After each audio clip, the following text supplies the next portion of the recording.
एक छोटे से शांत गांव में एक बूढ़े दादाजी रहते थे। उनका एक छोटा पोता था जो उनकी पूरी दुनिया था।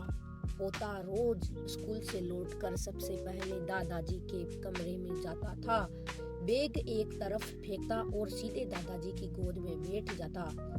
मुस्कुराकर कहते, अरे मेरे शेर, आ गया आज, स्कूल में क्या सीखा? फिर पोता उन्हें अपने दिन की बातें बताता, कभी स्कूल की शरारतें, कभी अपने दोस्तों की मजेदार बातें। दादाजी चुपचाप उसे सुनते रहते और बीच बीच में हंस पड़ते। शाम को दोनों घर के बाहर पुराने नीम के पेड़ के नीचे बैठते थे। दादाजी उन्हें अपने बचपन की कहानियां सुनाते थे।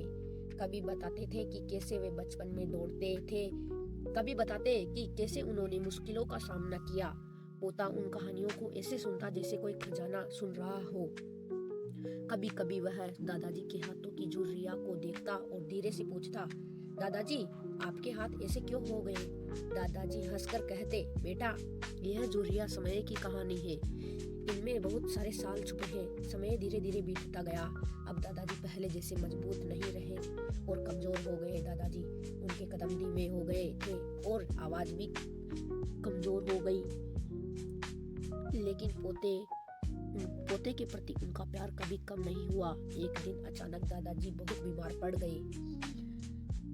घर में सब लोग परेशान हो गए। पोता चुपचाप उनके पास बैठा था, उसकी आंखों में आंसू थे। उसने धीरे से दादाजी का हाथ पकड़ा और बोला, दादाजी आप ठीक हो जाओ ना, आप मुझे छोड़कर मत जाना।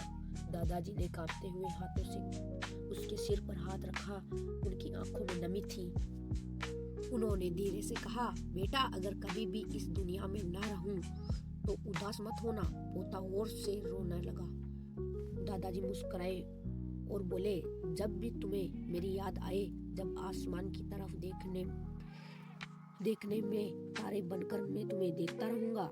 कुछ दिनों बाद वो दिन भी आ गया जब दादाजी इस दुनिया को छोड़कर चले गए। घर में सन्नाटा था। पोता बहुत उदास था। उस रात वह चुपचाप घर की छत पर चला गया। आसमान में अनगिनत तारे चमक रहे थे। वह कुछ देर तक उन्हें देखता रहा। अचानक उसे एक तारा सबसे ज्यादा चमकता हुआ दिखाई दिया। पोते के चेहरे पर हल्की सी मुस्कुराहट आ गई। दादाजी मुझे पता है वो तारा आप ही है।